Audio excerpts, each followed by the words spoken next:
Speaker of note is Peter Brune.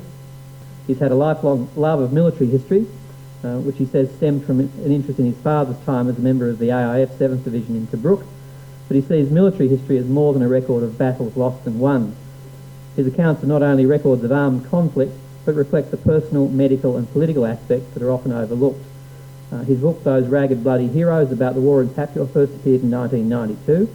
It's now in its 7th print run, which anybody who's had anything to do with publication will be extremely impressed by.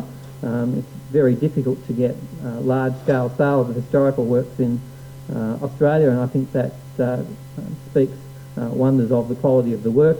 A sequel, Gona's Gone, has since appeared, and a third book in the series is in the pipeline. He's currently a teacher at Sept Primary School, and he's finishing his PhD in history at Flinders University, I think under the supervision of Brian Dickey. And Peter tells me he's about 2 or 3 months away from completing that work. He's here tonight to talk to us about Papua in 1942. Would you please make welcome Peter Brune. What I propose to attempt to accomplish tonight is, the subject is Maroubra Force, which was the force that was put together to contest the Kokoda and Gona campaigns. I think if I was to approach most Australians over the age of 20 and ask them if they'd heard of Gallipoli, or the Somme, or Passchendaele, or the Rats of Tobruk, El Alamein, or the prisoners of war on the Burma Railway, I would get almost instant recognition. But if I was to ask those same people if they'd heard of Isarava, or Brigade Hill, or Irabila, or Gona, I'd be met with looks of utter confusion. Perhaps we should define the Papuan campaigns. It might generally be said that the Papuan campaigns commenced in July 1942 and concluded in January 1943, and they were composed of the battles along the Kokoda Trail and at Milne Bay and at Gona, Buna and Samananda. What I propose to do tonight is to talk to you about Maroubra Force, which was confined to what I would call half of the Papuan campaigns, the Kokoda Trail and Gona. When war was declared in 1939, the Menzies government decided to raise the second AIF. And in so doing, they tried very, very hard to avoid the controversy over conscription that had occurred during the First World War. The feeling was that General Winter, for example, in the mid-1930s, had most Australian strategists had proclaimed that if war was to come again, that we could participate again in a European war, that we wouldn't have to worry too much about the Pacific theatre, because if the Japanese, while it was recognised that if the Japanese did come into the war, they would attack at a time when we were, when I say we, the British Commonwealth, were hamstrung by a European conflict. Of course, that's exactly what the Japanese did. But it was believed that Singapore would hold, that the Japanese would have no chance of taking Singapore, and that if we needed to recover our troops from the Middle East or Europe, we would be able to do so and put them into the field before the Japanese could come past Singapore. And of course, I think that therein lies the root of the problem that happened right through the Second World War, and that was the AIF militia controversy. It's not, I don't think we have the time to go into it in any great detail, but the AIF regarded the militia as part-time soldiers, soldiers that were not up to the standard of the AIF. In other words, they regarded themselves, and I think probably rightly so, as far superior troops. The militia, for their part, regarded the AIF as aloof, in some quarters 5 bob a day murderers. A lot of people that joined the militia didn't believe in fighting for Australia outside of our shores, fighting in another European war. When the 6th Division was raised, the first division to be raised, it participated in battles along the North African coast, later through Greece and Crete. And in May 1940, the 7th and the 9th Divisions were formed. The 7th Division was split. Of its 3 brigades, 2 were sent to Syria. One was assisting the 9th Division during the siege of Tobruk. And of course, it's little wonder that history has come to put the term the Silent 7th upon that division. The Syrian war wasn't a fashionable war because we were fighting against the French. The French were supposedly our allies. We were fighting the Vichy French. The 18th Brigade fought alongside the 9th Division in Tobruk, but Tobruk is known as a 9th Division operation. So very little recognition was given to the 7th Division when it came back to Australia in March 1942. On the 15th of March 1941, it was decided to garrison Port Moresby. And a garrison force normally has the task of setting up a base. Its commander is usually not of any great notoriety. If he was, he wouldn't be looking after a garrison, he'd be off in the Middle East. In early 1941, the 49th Battalion was raised in Queensland, young militia conscripts. They settled in Port Moresby, and instead of learning the basic training that most soldiers are given, they were wharf labourers. Many of them went down with malaria. They had to build barracks. There were no maps of the region, and they learnt little or nothing about soldiering. In January 1942, actually just before Pearl Harbor, but it was January when the two battalions left Australia, the 39th and 53rd Militia Battalions were raised also to bolster the garrison of Port Moresby as things were beginning to deteriorate in the Pacific. It's well worth spending just a few moments talking about the 39th and 53rd Battalions. The 39th was raised in Victoria. The young boys were mainly 18 to 20-year-olds. They were volunteers for tropical service, and they were commanded by World War I veterans, who, by the way, instilled tremendous discipline, parade ground discipline, but had no concept of mobile warfare, much less jungle warfare. So while they did instill discipline, they were looked upon almost as father figures. They weren't really teaching these young boys too much about what they were going to be in for. When the Aquitania moved in very early January into Sydney Harbour to pick up the 53rd Battalion, it's worth remembering that I think probably 2/3 of that battalion had been taken from different battalions in New South Wales in order to form the 53rd, and when they found themselves short of about 100 to 120 young soldiers, they brought a great wad of them to the docks at Woolloomooloo and asked married men to take one step to the rear. The rest were loaded onto the boat, no pre-embarkation leave, no goodbye mum and dad, no nothing. They thought they were going to Darwin. They were taking tennis rackets, golf clubs. They joined the 39th and were landed in Port Moresby. The garrison period in the time between the end of January and July 1942 is a sorry state in Australian military history. As Chester Wilmot, the famed journalist, was later to record, there was one wharf in Port Moresby. If the Japanese had bombed that and destroyed it, we would have been in all sorts of trouble. The three battalions of the 30th Brigade, poorly led. Perhaps an indication of their standard was that in late June 1942, General Vasey ordered that all battalions in the Australian Army were to be graded from A to F. A grading of A would mean that the formation in question was completely equipped, trained and able to conduct large-scale divisional operations, and that of course summed up the 7th Division. The grades down to F, if you were given a grading of F, your platoon training was incomplete.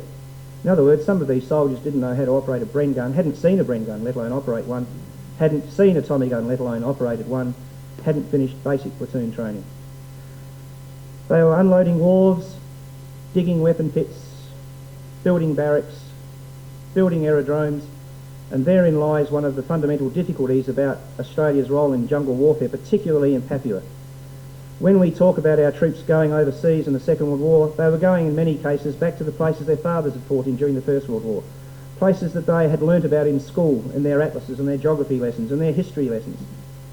But it's incredible to my generation, a baby boomer born in 1951, and it's an incredible notion to a young person of today to contemplate that we were going to be fighting campaigns on soil no more than 230 miles from Australia's coastline, and we didn't have a map.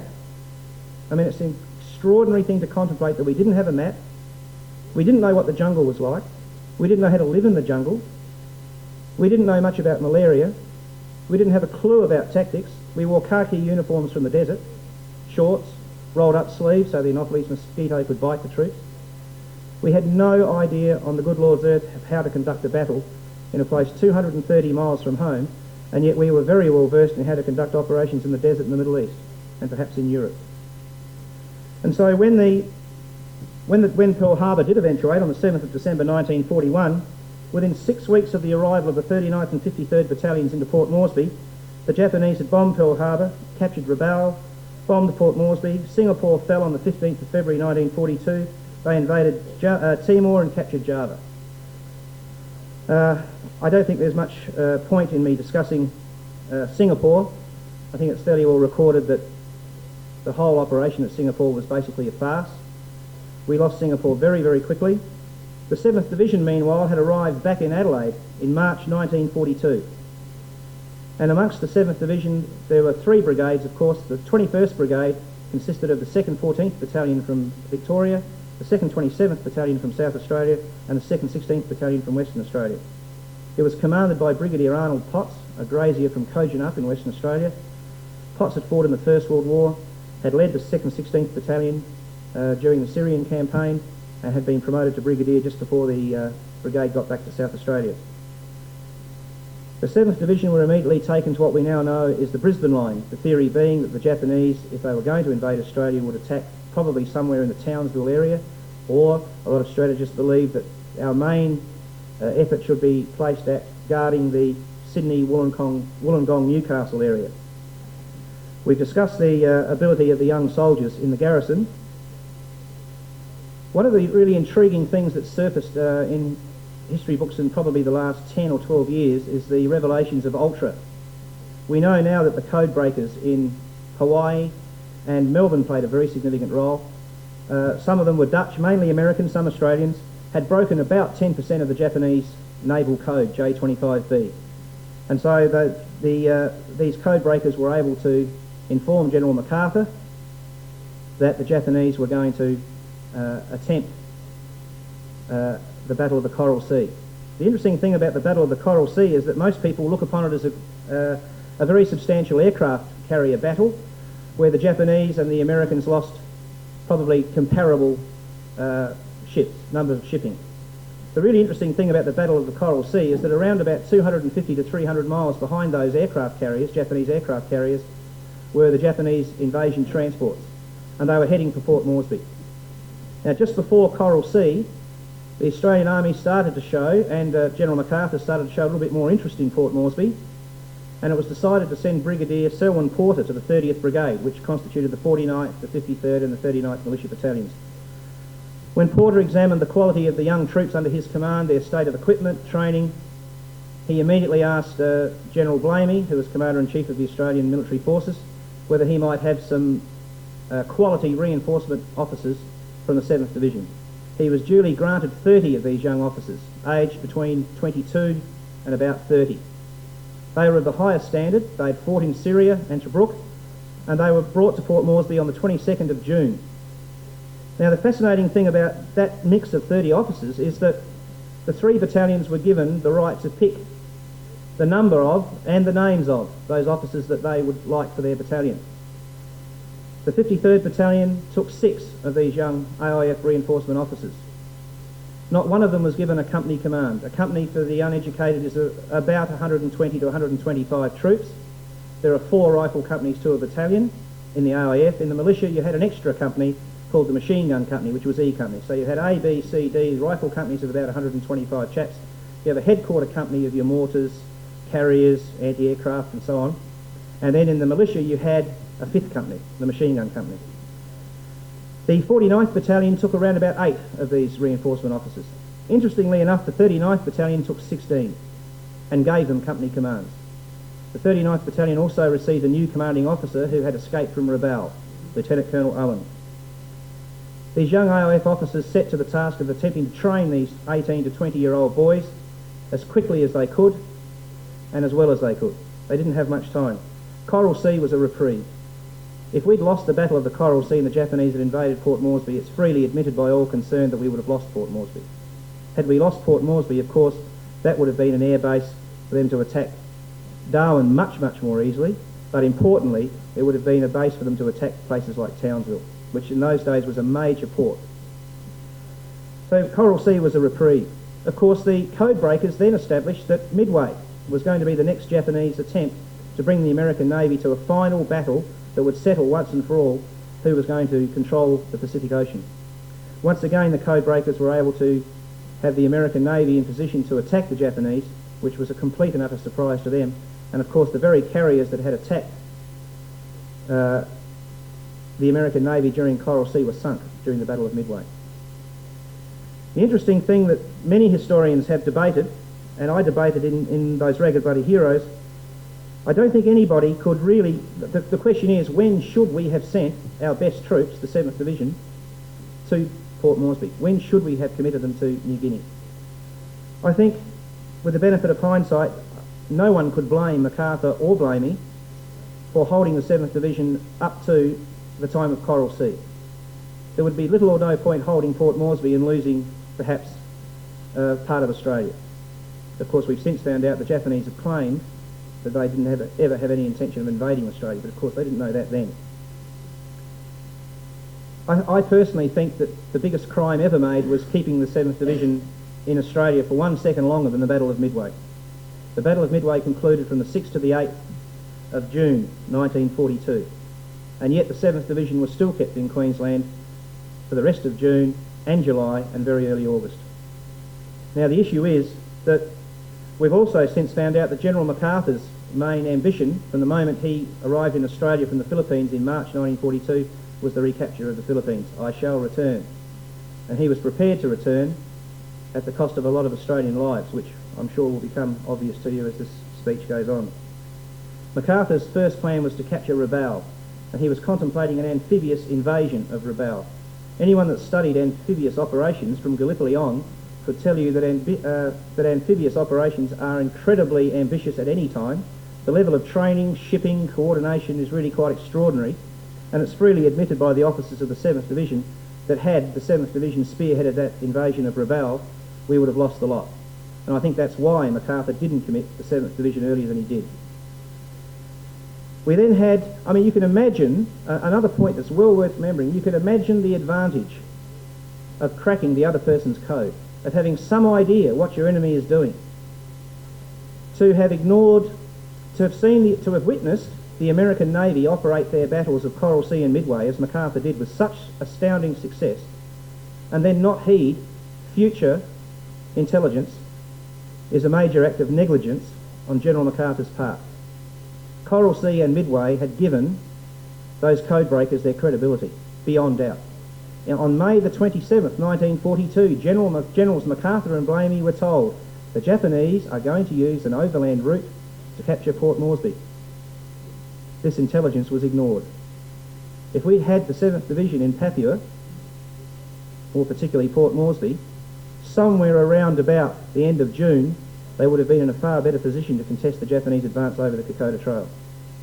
The Japanese plan centred around a two-pronged assault to capture Port Moresby. The first was by an overland crossing of the now famous Kokoda Trail. The second was by a seaward invasion of Milne Bay, which you can see that the bottom part of the eastern coast of New Guinea is where Milne Bay lies. The Japanese decided that they would land at Gona, come over the Kokoda Trail, land at Milne Bay and then converge on Port Moresby.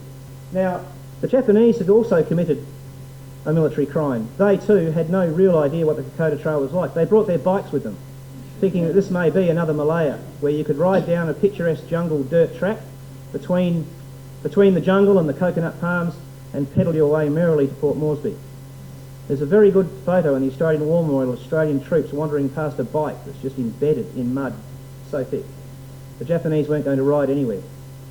They did, however, decide to send 1,500 to perhaps 2,000 troops. We've never been able to establish the exact number, but it's fair to say that somewhere between 1,500 and 2,000 troops were landed at a place called Gona. It's an Anglican mission, and it was inhabited by an Anglican father, Father Benson, 2 nuns, and various staff and a lot of young native people. Around about the 19th of July, it was decided that General MacArthur decided the best way to deal with the Japanese now, if he couldn't have an invasion of Rabaul, was to have a series of air bases on the north coast of New Guinea. And you'll notice Dobajura on the map. The air bases were later Kokoda, Dobajura, and there were some very big battles at Gona, Samananda and Buna. The idea was that we would build a base at Dobajura and then we would be able to bomb various Japanese bases in the Pacific. And it was decided to send one rifle company to Dobajura to look after the place while the engineers were constructing the base. Now, if you can picture a general who will become obvious in a minute, I'd imagine, why he was a general of a garrison force, Basil Morris used to point to the Owen Stanley Range and point out to his troops, they are the impassable Owen Stanley Ranges. It's interesting to note that on July the 18th he ordered Captain Sam Templeton and B Company of the 39th Battalion to travel over the impassable Owen Stanley Range to guard the airbase that was going to be built. Templeton's an interesting character. He'd fought in, he was in submarines during the First World War. He'd fought in the Spanish Civil War. I've interviewed all three of his platoon commanders, and they swear that Templeton was at least 50 years of age. He'd been knocked back for the AIF because of flat feet. His 18-year-old troops called him Uncle Sam, and he led these young boys over the Kokoda Trail with a chap called Kinzel, who had been a plantation owner just out of Kokoda. And with them travelled around about 50 or 60 of the famous Fuzzy Wuzzy Angels that would probably be familiar to many Australians. Unfortunately, just as Templeton came out of Kokoda, the Japanese landed with their 1,500 troops at Gona. This was a fine mess, 125 18-and-a-half, 19-year-olds with a 50-year-old commander against 1,500 to 2,000 Japanese. And yet the 39th, for some reason, those boys did a magnificent job. They contested the Japanese advance through to the village of Kokoda. The significance of Kokoda is that in 1942 it was the only place along the Kokoda Trail that had an aerodrome. To capture it meant that the opposition couldn't use the aerodrome. Interestingly enough, the Japanese didn't ever use the aerodrome. We tried. Templeton fought a series of withdrawal engagements back to Kokoda, and then it was decided to fly in the other three companies of the 39th Battalion to join him. The American pilots took off, circled with the first of the companies, which was Don Company, and the American pilot refused to land the plane because he said he could see barricades on the aerodrome. It was pointed out to him by the company commander that the barricades were being removed by young Australian soldiers. But then he refused to land because he thought there could be zeros around. So we're dealing with a 20-minute flight here. It only takes 20 minutes for a biscuit bomber, a DC-3, to fly from Port Moresby to Kokoda. It takes 7 days to walk with your pack from Port Moresby to Kokoda. And so what the 39th Battalion were faced with was that its companies had to climb what we now know as the Kokoda Trail. Perhaps if we spend just a second on the planning for that climb. Each company commander was issued with a piece of notepad paper. If you march for 8 to 10 hours, you'll come to this village. And this village is called Irabaiwa, or this village is called Manari. And when you get there, there should be enough food for you, but you better carry enough for about 5 days. The average pack carried by these soldiers was somewhere in the region of between 35 and 50 pounds of equipment. Bearing in mind, it's worth remembering these troops have been graded F, platoon training incomplete. Captain Max Bitstrup from Burnside had been in the 2nd 10th Battalion and was the officer commanding Don Company. He was one of those reinforcement officers. And when a truck went past his camping grounds or his bivouac area on its way to brigade headquarters, he was asked where brigade headquarters was. And he said, "Why do you want to know?" And the driver said, "I've got some Bren guns I'm taking to brigade." And he said, "Right here." Signed for the Bren guns, stole them in their grease and packing cases, and taught his young soldiers to fire a Bren gun as they were climbing the trail. This is how prepared we were. Khaki desert uniforms. To supply these troops, native carriers were used, the legendary Fuzzy Wuzzy Angels, but it was quickly determined that the Fuzzy Wuzzy Angels were just not going to be able to carry enough to supply a force that far away over that terrain. And so the American biscuit bombers, the DC-3s that we see flying over on Anzac Day, were used to load supplies. General Rowell had been brought in to command a New Guinea force in very early August, and 21 Brigade arrived from Queensland on around about the 10th of August. Brigadier Arnold Potts's orders were to retake Kokoda. There were around about 3,000 Japanese to take care of, it was thought. By then, of course, Lieutenant Tsukamoto had captured Kokoda with his 1,500 strong force. He radioed back to headquarters and told them they could now send Major General Horiai and the rest of the Japanese force, which constituted 10,000 of the best jungle troops the Japanese had. And in fairness to the Japanese, in June, July, August 1942, they were the best jungle fighters the world had seen. They had gone through Asia. It's readily admitted by anyone that fought them in Papua. Their bushcraft was superb. They were beautifully equipped, lightly equipped. They wore jungle uniforms. Our intelligence people, when they examined corpses, found little rice balls, a little bit of seaweed, and a Japanese soldier could sustain himself on that for about 48 hours. They were magnificent jungle troops. And against them, as I pointed out, we had the 18 to 20-year-old boys I'm referring to. When the Japanese captured Kokoda, the 39th remnants withdrew to a village, Deneki. The Japanese, once they captured Kokoda, brought in the remainder of their 10,000 troops, and the Japanese strategy was that they would bring their 10,000 troops in and they would be in Port Moresby in 10 days. They were going to travel very lightly, capture our medical supplies and as much of our food as possible. The 39th Battalion concentrated at Deneki, not far from Kokoda, and it was there, after Lieutenant Owen had been killed, that Major Cameron, the brigade major of the 30th Brigade, was sent over the trail in temporary command of Maroubra Force. Maroubra Force, by the way, was the code name given to all troops operating in this first phase of the Kokoda campaign. Cameron decided with his weary battalion that he would retake Kokoda. One of the things that those Ragged Bloody Heroes does do is examine the battle to retake Kokoda, and I would put it to you that it's a fairly crazy notion to attempt to retake Kokoda with one exhausted company that you've just branded cowards because you're not satisfied with their performance, and you have 3 freshly arrived companies of young 18, 20-year-old conscripts, and you're going to take on 1,500 to 2,000 Japanese. Of course, the attack failed, even though one company, the 39th, did occupy Kokoda. The attack failed, and the 39th withdrew to Isarava.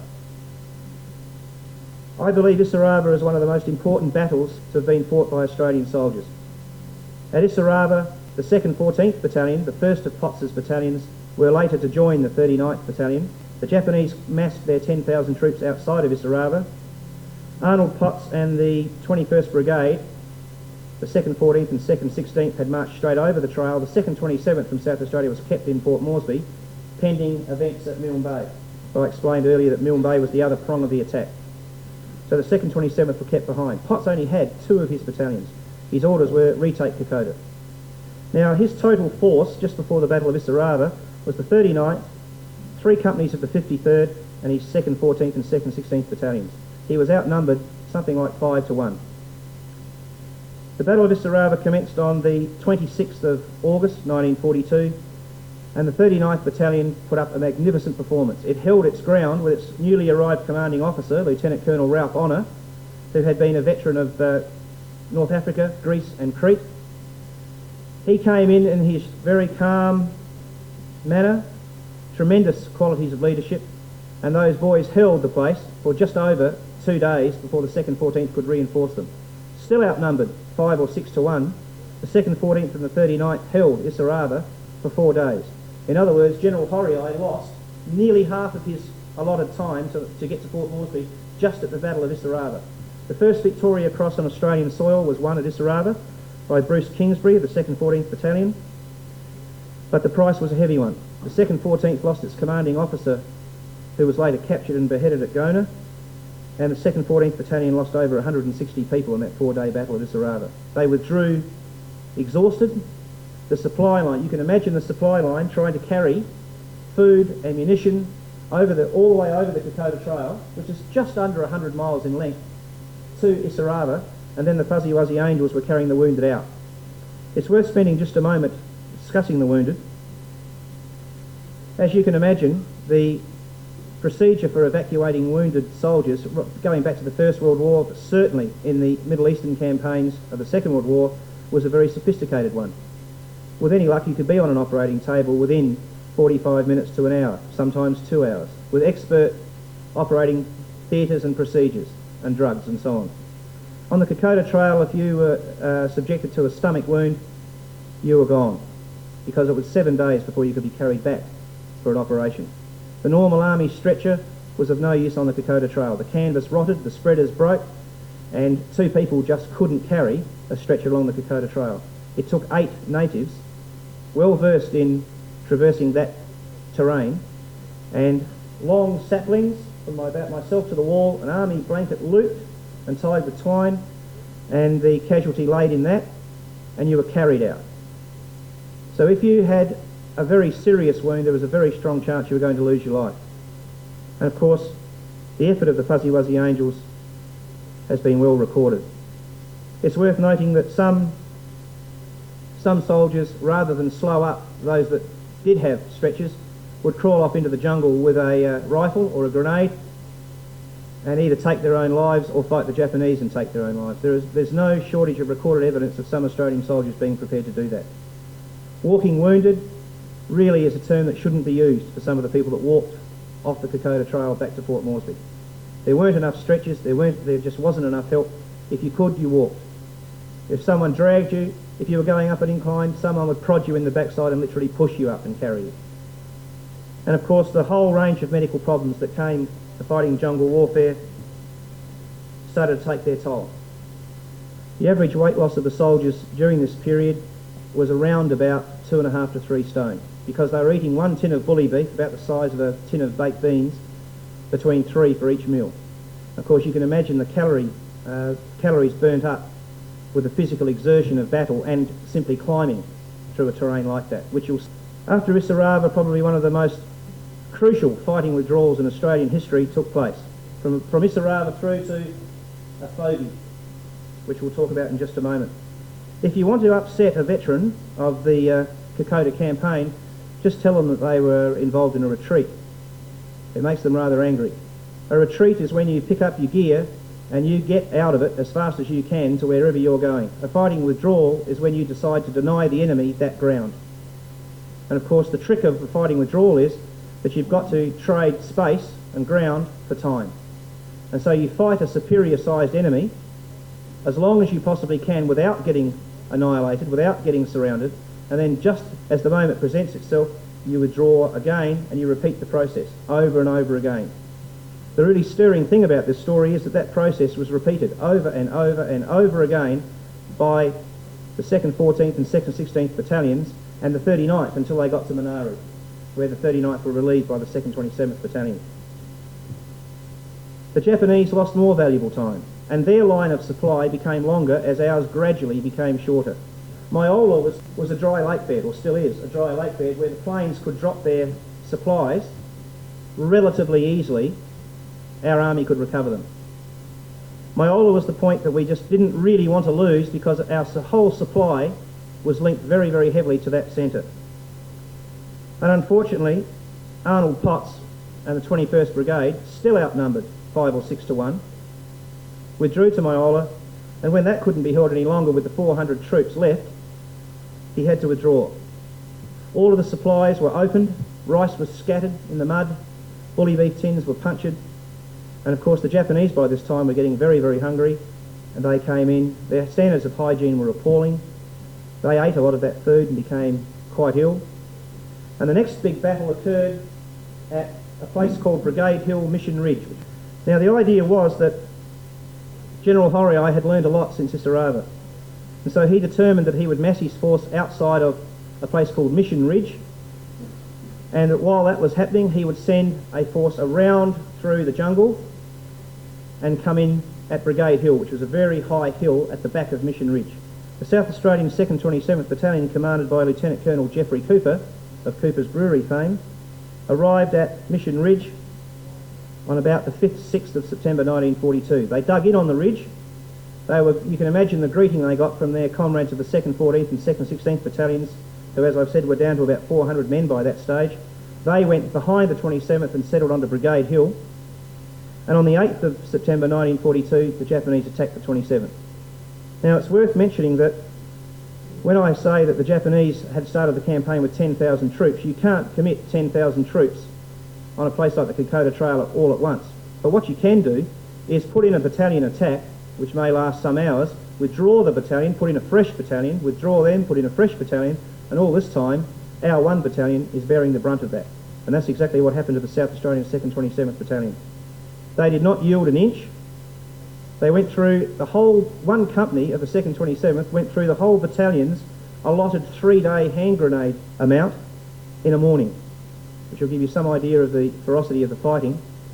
The Japanese committed themselves to their usual tactic of very, very heavy frontal assaults, and then moved around through, as one veteran described, territory that only a qualified mountain goat could cross. The Japanese attacked Brigade Hill, cut Arnold Potts and part of his force off from his forward men. The only way to attempt to retrieve the situation was to attack both ways, forward and back, to try and clear the Japanese off the track. I could go on, I think, for probably an hour just about Brigade Hill, the sort of determination that 21 Brigade had during the battle for Brigade Hill. The casualties were extremely heavy on both sides, And eventually it was decided that the only thing that could be done, as wireless transmission closed down, the wireless sets, by the way, they had a wireless set called the 108 set, which in the desert could work over quite a large number of miles if you had line of sight. Of course, as soon as you went into the jungle, the 108 set would lose its reliability over anything like 200 or 300 or 400 yards. And of course you had the moisture, you had the mould, so radio communication was very unreliable at this stage. The battalion commanders were ordered by Potts that if they couldn't re-establish contact, they were to make their way out, circle the trail and come back out at Minari. Lieutenant Colonel Cooper and the 2nd 27th Battalion, after their fight on Mission Ridge, were left with 16 stretcher cases from all three battalions to get out, as well as the battalion, with the Japanese pressing them. Captain Mert Lee from the 2nd 27th Battalion was ordered to hold the Japanese long enough for the 27th to escape into the jungle and up the hillside. He didn't decide to hold them, he actually counter-attacked with 6 men. Of course, that's one of the advantages also of jungle fighting, all armed with Bren guns, and the Japanese called off the fight for the day, which was around about coming on to dark at around about 5:30 that night. The 2nd 27th camped on the hillside that night with their 16 stretchers. The uneducated might ask, well, why do you take your stretchers with you? Why not leave them? You could do that in the Middle East, and most times the Germans would pick up, or the Italians would pick up our wounded and care for them as we would theirs. On the Kokoda Trail, if you were caught, you were butchered. It's that simple. And very often you were tortured. And perhaps that's another thing we should mention about the Papuan campaigns. There was no quarter given and none asked from either side. And to say that Australians took prisoners is also basically propaganda. What would you do with a prisoner in this terrain halfway between Port Moresby and Kokoda? Japanese prisoners would attempt, if they were captured, they would prefer to fight to the death, but if you captured a wounded one, or if you captured one full stop, he would do everything in his power to attack you at the first opportunity. So one of the things that's probably a fairly ghastly aspect of the whole Papuan campaigns was that neither side really bothered too much with prisoners. And so the 27th and their 16 stretchers took to the jungle, and it would be 2 weeks before the battalion was able to gain its lines again back towards Port Moresby. Meanwhile, Arnold Potts and 21 Brigade struggled on to Irabaila, where they were forced to join up into one battalion. That's how their numbers had shrunk. They were down to around about 180 men. Eventually, 25th Brigade joined them at Irabaila, 3 fresh battalions, and by then the Japanese had decided that they could not capture Port Moresby. The overriding reason for that was that they had failed to capture Guadalcanal from the American Marines. And so it was believed the best way to keep their presence in Papua was to withdraw back over the Kokoda Trail and dig in at the beachhead, what they called the beachhead, which was Gona, Buna and Samananda, 3 villages. The Japanese decided that they would only offer 2 very strong defensive positions and put up a fight in 2 places, Templeton's Crossing and Eora Creek. And so they withdrew back to those positions. I think it's worth mentioning the reward that 21 Brigade were given for this magnificent performance. They had worn a force that outnumbered them 5 or 6 to 1, worn them out totally. But General MacArthur had panicked, and Australia had panicked, and General Blamey had panicked. These people were sitting in Brisbane, directly interfering in operations in a terrain that they had not seen. General MacArthur and General Blamey did not visit Port Moresby until about the 16th of September. The Australian government panicked, felt as though we were going to lose Port Moresby, and ordered General Blamey to go there and straighten the situation out. General Blamey arrived in Port Moresby on around about the 12th, 13th of September, interviewed General Rao and did the right thing. He came back to Australia, made a national radio broadcast and said that he had full confidence in the troops in Papua and full confidence in General Rao. Unfortunately, the next day, Brigadier Ether, who had arrived with the 25th Brigade, 3 fresh battalions, put in his first attack. Unfortunately, one of those battalions became lost in the jungle on the left flank, and he had to withdraw 1 more position, and that's when the panic really set in. General MacArthur suggested to Prime Minister Curtin that General Blamey should go back to Port Moresby to energise the situation, as General MacArthur put it. Well, history shows that General Blamey certainly energised the situation. He panicked, and his lack of loyalty was deplorable. He immediately relieved General Rao of his command. No historian that I've ever come into contact with, no article, document or book has ever proved that General Rao did anything other than a magnificent job as New Guinea Force commander. You can imagine the pride with which 21 Brigade lined up at a place called Koitaki on the 9th of November to be inspected by General Blamey. I'm amazed that we can go to, that our army had gone to Gallipoli and achieved such a magnificent, well, accolade, call it what you like. The reputation the Australian Army had in the First World War at Gallipoli is unsurpassed, and deservedly so. It's not the first time that Australia had been, Gallipoli was a defeat, and yet it's considered the birth of a nation. The performance of these people along the Kokoda Trail was really quite extraordinary, and never before in Australian history had battles been more important to the direct defence of this nation. Arnold Potts is an Australian hero. He's certainly highly regarded by the troops under his command and the troops of the 7th Division. And yet, on the 23rd of October, Blamey arrived in Port Moresby and told Potts that failures like the Kokoda Trail couldn't be tolerated, and relieved him in peace. The veterans of Maroubra Force took that as an accusation of cowardice, and it's interesting to note that the official historian decided to cover that little episode up by basically denying it, by writing a footnote in a 600-page official history. That one author who wrote the 2nd 27th Battalion Unit History in 1960, after the war, all battalion associations were told that if they wanted to write their unit history up, they would be given a grant from the Australian War Memorial. When the 2nd 27th Battalion historian wrote his book, he was told to take out the chapter about Koitaki or he wouldn't get the grant. When Dr. Blue Stewart, who had been the battalion doctor of the 2nd 16th Battalion, wrote his book, and as late as 1983, his publisher told him to delete that chapter because Australians might not like to hear about that. And there were too many people around who were sympathetic to Sir Thomas Blamey. That chapter should be deleted. Of course, that certainly doesn't make me a brave man. It makes me a very lucky man, because I came along at a time in our history when there weren't those sorts of feelings around. I couldn't help myself. I called the chapter The Rabbit That Runs. And of course, a lot of people in the media thought that that was a lovely way to publicise the book. They wrote articles about Blamey calls troops cowards. But I'd like to very briefly tell you the real consequence of the Koitaki parade. Brigadier Ivan Doherty was sent to 21st Brigade to command it then. While all of these unsavoury events had been occurring in Port Moresby and near Port Moresby, by the way, the Koitaki parade went through the army like a bushfire, as these things do. And if you speak to anybody that was in the 7th Division, and a division is around about 10,000 men, speak to anybody that was in the 7th Division, or indeed in New Guinea at that time, and they'd heard of Koitaki. In fact, some of the troops, their response to General Blamey when he visited a hospital, he saw wounded members of 21 Brigade sitting there in their pyjamas chewing lettuce leaves and twinkling their noses at him. He was booed and jeered probably for the next 18 months of the war, over an incident the official historian maintains didn't happen. Meanwhile, the Japanese had retreated to Gona, Buna and Samananda. When the Australians crossed back over the range, the 7th Division were given the task of capturing Samananda and Gona, and the Americans, the newly arrived Americans, who, by the way, had been informing General Marshall back in Washington that Australians couldn't fight, that they'd been defeated by an inferior-sized force. The Americans were going to capture Buna. Our subjects of tonight's speech were recovering at Koitaki from the ordeal of the Kokoda campaign. They were slightly reinforced, but when Gona couldn't be captured, MacArthur's intelligence told him that there were perhaps 1,500 troops right across Gona, Buna and Samananda.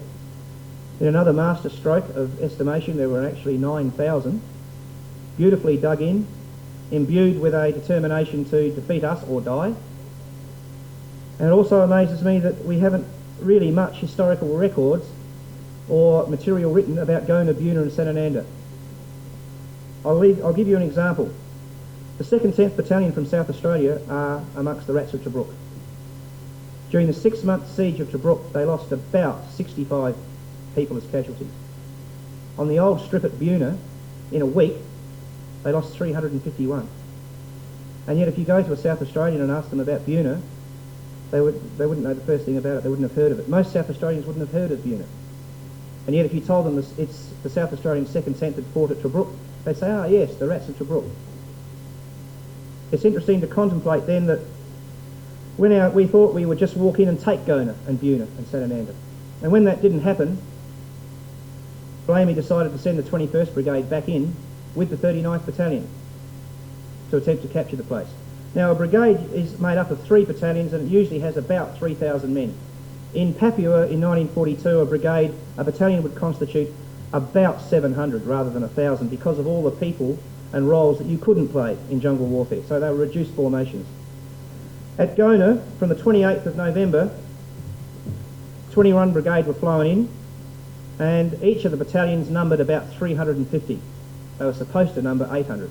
Blamey, of course, told MacArthur that he was flying in a fresh brigade.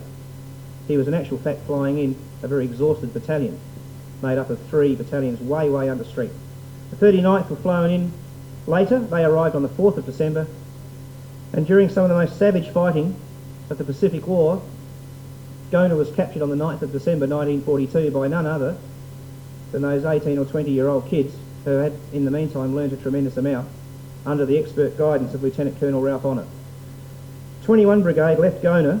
The 2nd 27th Battalion left Gona with around about 68 men out of the 330 that had walked in with. 2nd 16th left the place with about the same number. The 2nd 14th with about 58. They were the same battalions, only 4 short months before that had climbed the Kokoda Trail at streaks of 700 each. The 39th Battalion left the fighting with 25 men. The rest had been killed, wounded or evacuated ill. Scrub typhus, malaria, hookworm, a whole host of tropical diseases. Perhaps it's worth describing the little story that the 39th are very proud of. When they crossed the Dobadura airstrip to be flown home, they were told before they embarked on their march, they told the brigadier they would need some transport for their sick. And the brigadier said, look, transport won't be provided. If anyone's sick, they drop out of the march. Those 18-year-old kids, within 4 months, had developed such an esprit de corps that the commanding officer informed the brigadier that no one in the 39th drops out. No one did. They staggered across the Dobadura airfield to be asked by a bystander, what mob's this? They straightened up and marched across the Dobadura airstrip, and the second in command barked out the now famous line, this is not a mob, this is the 39th. And yet, within 6 months, that battalion was disbanded. General Blamey made a report to the Advisory War Council in Canberra in October, before Gona happened, but after Kokoda. And when he was asked why Brigadier Potts hadn't recaptured Kokoda, Blamey said he was too busy extricating the 39th.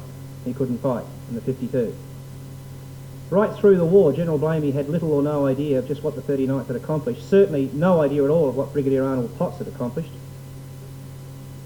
It was virtually the death of a division.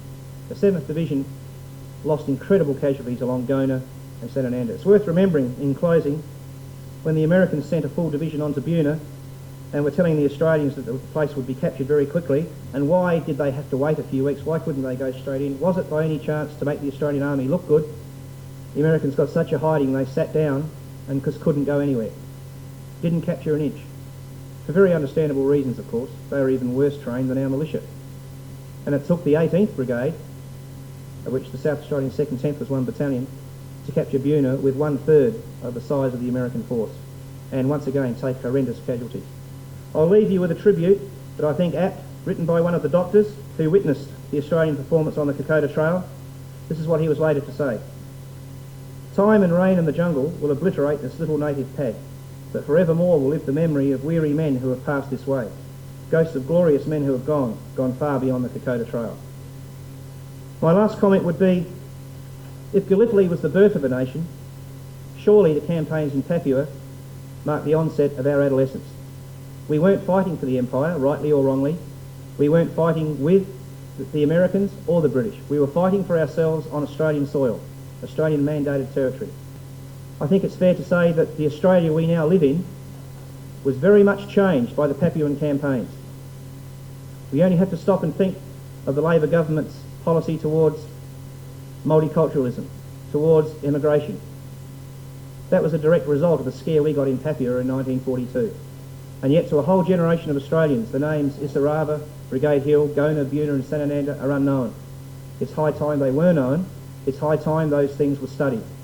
Only then do I think we'll have a real appreciation of the Australia that we are growing up in and living in today. Thank you very much for your time.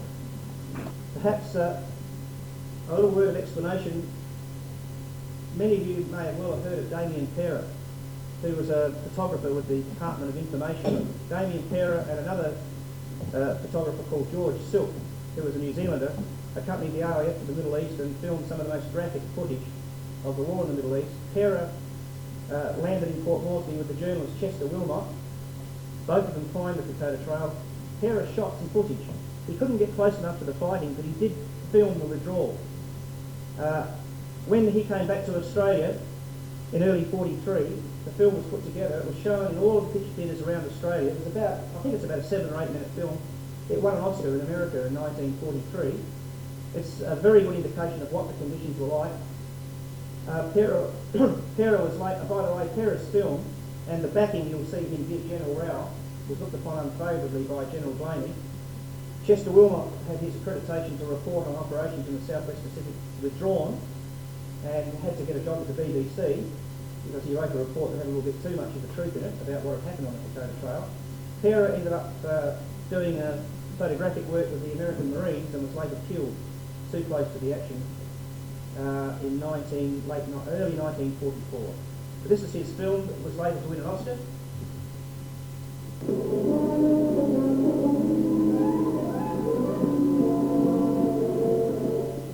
8 days ago, I was with our advanced troops in the jungle, facing the Japs at Kokoda.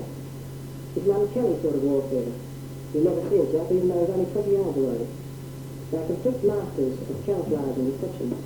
I should say about 40% of our boys wounded in those engagements haven't seen a Japanese soldier, alive by anyway. Don't underestimate the Jap. He's a highly trained soldier, well-disciplined and brave. And although he's had some success up to the present, he's now up against him some of the finest and toughest troops in the world. Troops with a spirit amongst them that makes you intensely proud to be Australian. I saw militiamen fighting over there, fighting under extremely difficult conditions, and alongside the AIF, and they acquitted themselves magnificently. When I returned to Moresby, I was full of beams. It was the spirit of the troops, and the knowledge that General Rao was on the job. Jungle warfare is a new kind of warfare. It tears up textbooks and confounds the expert. It has played and will play a vital part in the Pacific conflict. The Allied nations must master jungle tactics and all that the term implies if the Japanese are to be torn of their conquered empire. It has remained for an Australian to bring to the world the first vivid, starkly dramatic glimpses of the eerie jungle conflict, battle with unseen enemies, almost incredible hardship, the never-ceasing struggle to maintain supplies. These aircraft are dropping supplies just behind the front lines. They traverse in around 30 minutes, a distance that takes troops on foot 6 days to cover. Down comes food, blankets, and the necessities of war. Some of it by parachute because of its fragile nature. Most by straight dropping in specially prepared packs, made up to withstand the shock of landing. There's plenty of excitement among the bush boys, and some caution.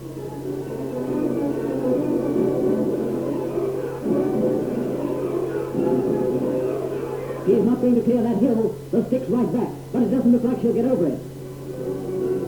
But she did, just.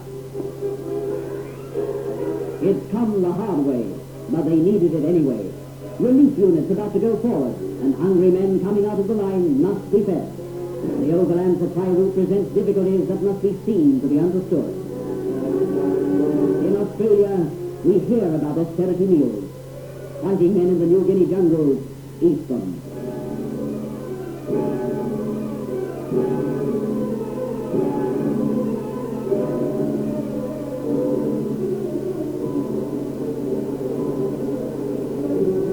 Within an hour, these fresh troops, AIF units with splendid battle records won in the Middle East, will be in contact with the Japanese. They move up through the dim, dank, steaming jungle. The rarely seen enemy of troops, green uniforms, faces and hands painted, hidden in treetops, slinking through the green wilderness. Where the patrols go, the bearded para goes too, so that this strange, uncanny warfare may vividly brought to the outside world.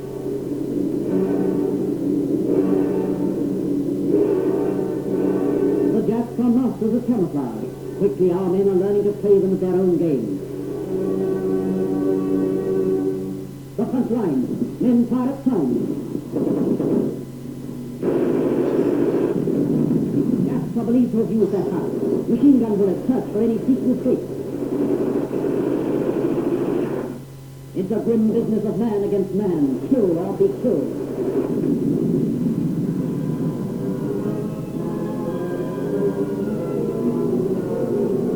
Coming up, after 6 weeks in contact with the enemy, battle-scarred militia troops who have upheld the proudest traditions of the Australian Army. They have suffered fearful privations, fighting day and night.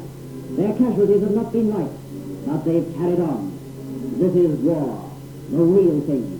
The utter weariness of sorely tried men is evident in their faces, but they've won their spurs. Partly they accept praise for the job they've done, but they don't forget the cobbers who did not come back with them.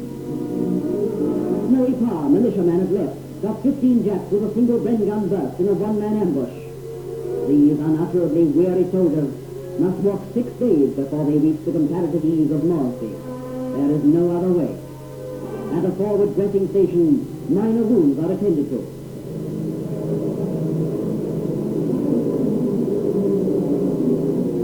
No shades. That's why soldiers wear tin hats.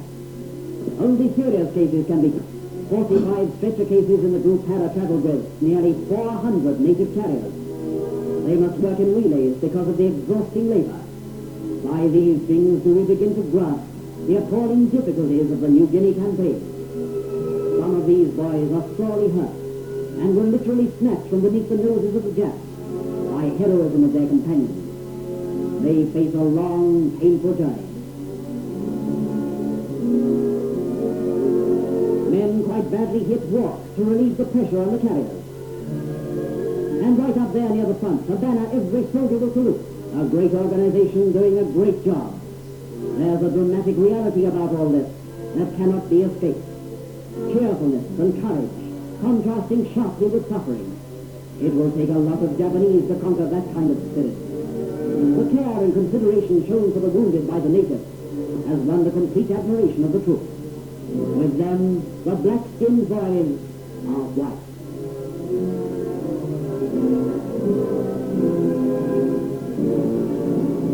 Rain sheeting down every day, monotonously, falling from the tropic skies as if the clouds would burst, turning the track into a quagmire, adding 1,000-fold to their difficulties.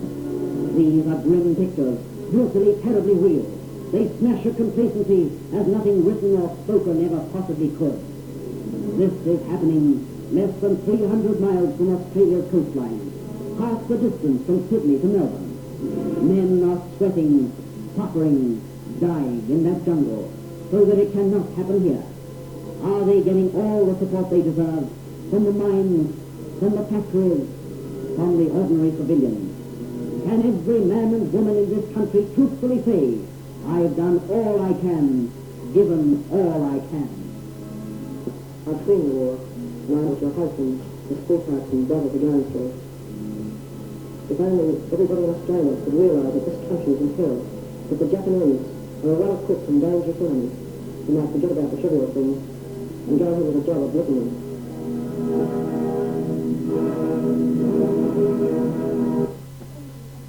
There's a cemetery called the Buna War Cemetery not far from Port Moresby, where most of the Australian casualties are buried. There wasn't, just out of interest, there was a little bit of controversy about a year ago when a chap that takes tours along the Kokoda Trail claimed that he'd found Australian bones at Brigade Hill. And it was only when, actually it was quite interesting, I always believed that soldiers would be buried on the spot when they're killed and then moved later. But the War Graves Commission, I believe the task is that they take a skull if possible and one main bone. And so it's possible that bones can be left where the action happened. But they have all been, well, not all of them are accounted for. I believe there are something like 60 or 70 people that are missing. The rest are actually buried and accounted for in the Buna War Cemetery. You'll notice that film of Paris, by the way, just out of interest, is, you know, the black-skinned boys are white. Hardly a fitting term for the 1990s, but it's worth remembering the Australian soldiers held the Fuzzy Wuzzy Angels in the highest regard, and in 1942 it was a tremendous compliment to say to someone, you're a white man, so perhaps we shouldn't.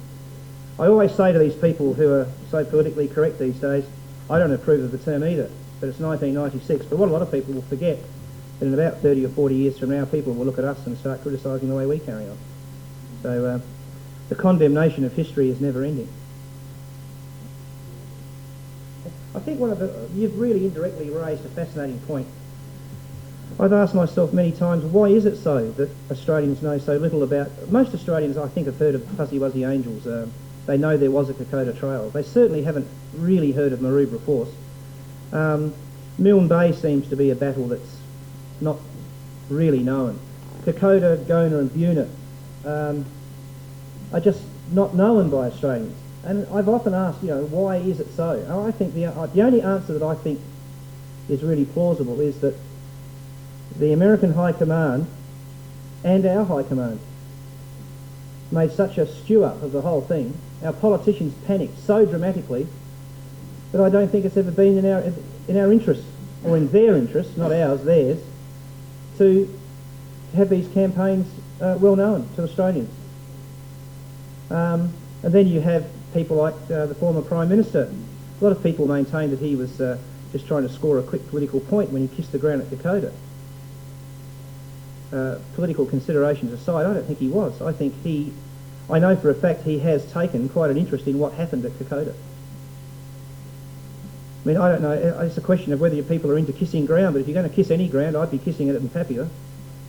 To me, the Australian soldiers that fought there have been given little recognition, and that's a deplorable thing. I think the point starts making, though, Owen's Corner in 1942 was the end of the motorised section, and it was the actual beginning of the Kokoda Trail. So there seems to be a lot of interest now in what happened in Papua, and I think that's perhaps because we as a nation are changing. We're tending to look more towards, not so much in a cultural sense towards Asia, but more in terms of our trade and perhaps our history. We're starting to realise that in the geographical sense we are an Asian nation. And to me, as a baby boomer, I just found it extraordinary that there were pieces of notepad paper and marched for this many hours. I can't find any evidence of anyone fighting on the Kokoda Trail with a map. And I've interviewed two of the brigadiers that fought the battle. Milne Bay, no maps. Gona, Buna and Samananda, a few maps, but very, very inaccurate. No real knowledge of the battlegrounds at all. It's an extraordinary thing. There were aerial photos of Gona taken in July, but for some reason they weren't given to the army. People that fought the battles didn't have them, didn't see them.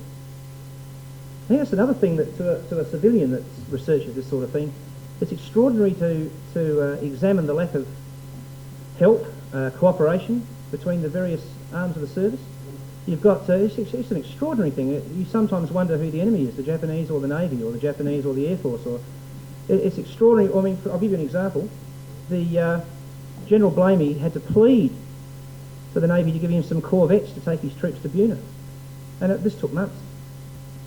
The Air Force, and this is, in fairness, predominantly the American Air Force, were nowhere to be seen during the Kokoda campaign, really, other than their supply dropping, which you saw on Paris film. It's always, and perhaps that's a very good initiative that the Army's taken now that we have a Defence Force Academy rather than a Navy and an Army and an Air Force, that we have a sense of cooperation between the three arms of the service. I can remember at the book launch of those Ragged Bloody Heroes, one of the veterans of the story, there were probably about 100 of them that came amongst the crowd that were there, that were veterans, and his son wasn't allowed into the mess where the drinks were being provided after the launch because he had his Navy outfit on. So the man's not allowed in for a drink. You're in the wrong service. I find that an extraordinary attitude, and I don't really understand it.